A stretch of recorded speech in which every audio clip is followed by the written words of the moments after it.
Welcome back to the Vocational Expert Views channel. Hello, I am Alan Billahus, a vocational expert in Region 4, and I want to welcome you to video 2 of SSR 24 3P ALJ Training Series. This will build upon video 1. Today, we'll explore why you need to ask clarification questions under SSR 24 3P that was effective January 6, 2025. This is key to leveraging DOT as well as ORS data and other sources in your hearing. So let's get started. First, let's take a look at what SSR 24 3P now requires of vocational experts. VEs must identify their data sources like ORS, DOT, US Publishing, Job Browser Pro, Bureau of Labor Statistics, etc. And this is per issue A. They also need to explain their general approach to estimating job numbers. This is issue B. And for issue C, they must account for differences between classification systems, for example, DOT versus SOC codes. And for issue D, they must address any differences in skill level, exertion, or education, called SEE, definitions compared to Social Security Administration's policy. These changes from the SSR 24 3P text shift how VEs will present evidence. Why ask questions? It ensures your vocational expert testimony is reliable and relevant to your case and hypothetical individual. The vocational expert addresses diverse data sources, but 95% of the time we are going to be sticking with the DOT, the SCO, and ORS. And then that's where the battle of job numbers and job sources begin. But we'll cover job numbers later. These questions align with Social Security Administration rules like 20 CFR 404.1569A. The hope is to reduce remands and appeals, but until everyone fully grasps that ORS data addresses the range of requirements within an occupation and not at the maximum level, the DOT is at the maximum level, ORS addresses the range of requirements within occupation, the war with ORS data is going to be hard. Your questions can help bridge this gap, and we'll tackle it further in the series. Next, we're going to move to overcoming representatives' challenge with DOT and SOC codes.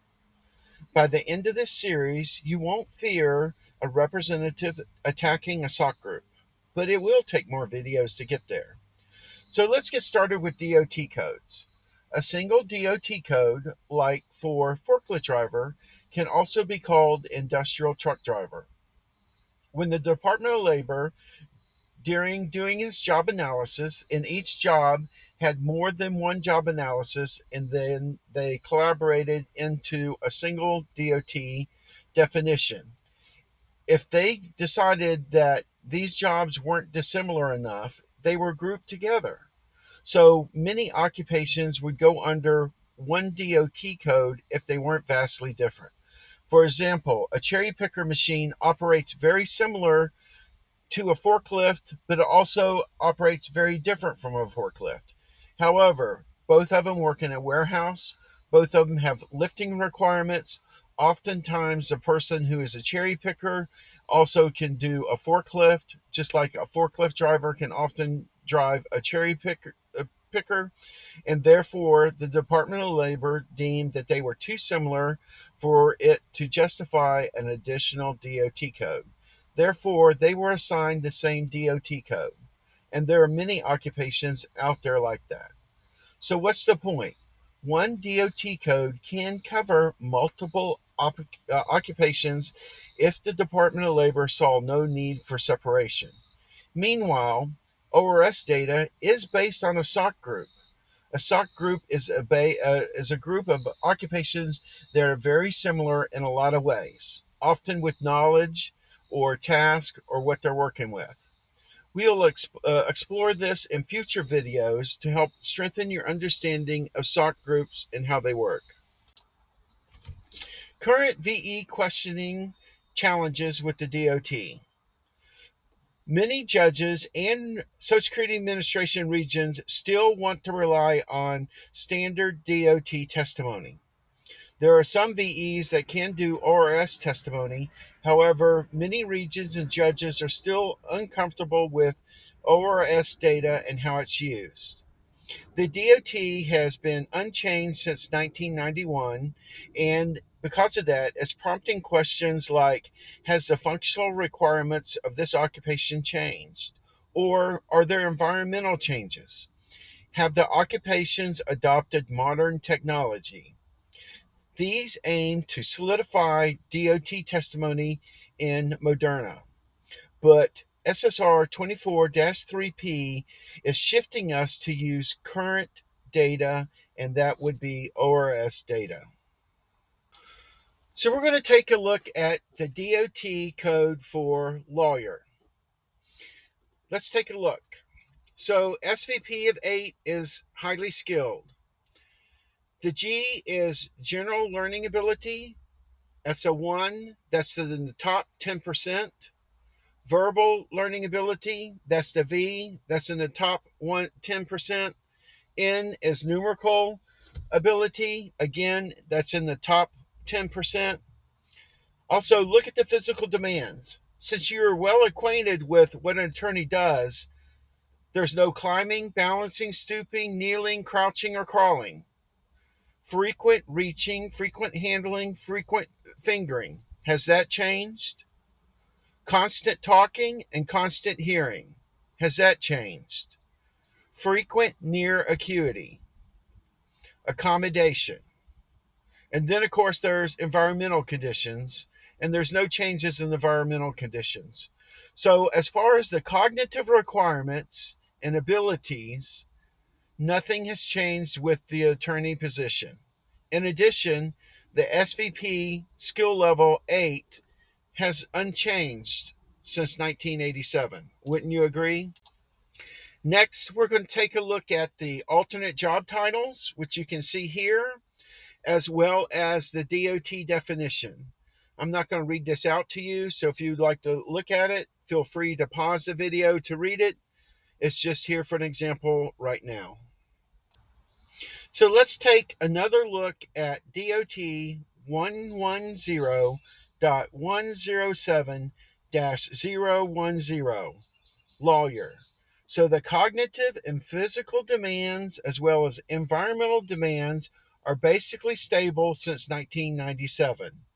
But tools like laptops have evolved. Software programs have evolved. But these are now in the general education, making computer use unskilled for those who are educated in today's world. This aligns with age, education, and past work that we are asked to look at for each hypothetical used. Technological changes like using a smartphone, like computer use, are due to progress. But here's the key. They're now part of general education from elementary school, with 90% of the population having proficiency.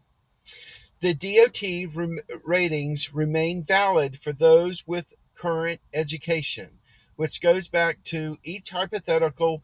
We look at a similar claimant with the same age, education, and past work or experiences. As many of you know, the DOT and the SEO has a firm definition for skill. And it basically boils down to a skill gives an employee advantage over someone else. But think about this. Driving is a skill. But why is the DOT and the SEO not listing as a skill? Because since 90% of the population can drive, even though it's a skill, there's no advantage for one employee over another if they have a basic driver's license. Now, if they have a commercial's driver's license, This changes things. Commercial driver's license is now a skill because it gives them an advantage over other employees. So we need to understand what a skill means in terms of the DOT, SEO, and of course, Social Security Administration carries that same definition. A skill provides an advantage over another employee. If something is commonly used in the environment, such as a smartphone or computer use at the base level or a self checkout lane, that is no longer a skill. It's considered an unskilled task. Let's take a look at sample clarification questions under SSR 24 3P. Assuming the VE used ORS data, these will become clearer in advanced ORS videos that I will do. ORS data works in a quick format for most hypotheticals, like a simple repetitive work or occasional apostrophes, have similar items. So the VE might already have job numbers ready for basic hypotheticals. If the VE has access to ORS beta database and that database is up and running that day, a lot of times it's not up and running, as you're aware, same thing with ERE. But if the VE is participating in that, they can adjust for many different factors in a hypothetical. And we will explore these different types of hypothetical questions you can ask. Key questions. How does ORS estimate job numbers for this SOC group? And does ORS light work different from Social Security Administration's 20-pound limit? These ensure ORS testimony fits your case. One of the big issues with ORS data is for some reason the Social Security Administration signed off on this, but ORS uses 25 pounds for light work. So lifting up to 25 pounds for light work, whereas the Social Security Administration standard is 20 pounds. Hopefully, in the coming future, Social Security Administration will update their definition to 25 pounds to align with ORS data, and that will make things a lot more simpler. Until that happens, you will have to ask your VE, how did you adjust for this lifting change? This will clarify how the VE did adjustments. Also, remember, a light duty job doesn't mean a person has to lift. So, not all light duty jobs have lifting up to 25 pounds. A light duty job can be light duty due to extended walking or extended standing or some type of physical effort that's above sedentary. So sometimes the VE will not have to adjust for lifting up to 25 pounds. By questioning the VE, you strengthen your documentation. You also ensure your VE testimony holds, and it will help you build confidence in ORS data as long as your VE is competent in using ORS data and explaining ORS data. And all of this falls under SSR 24 3P. And now we're coming to a close, and this is why questions matter. If you would like, watch video 3 for VE testimony and how to be comfortable with it. You can also visit ssa.gov as well as bls.gov for more information in a detailed format. Please remember to like and subscribe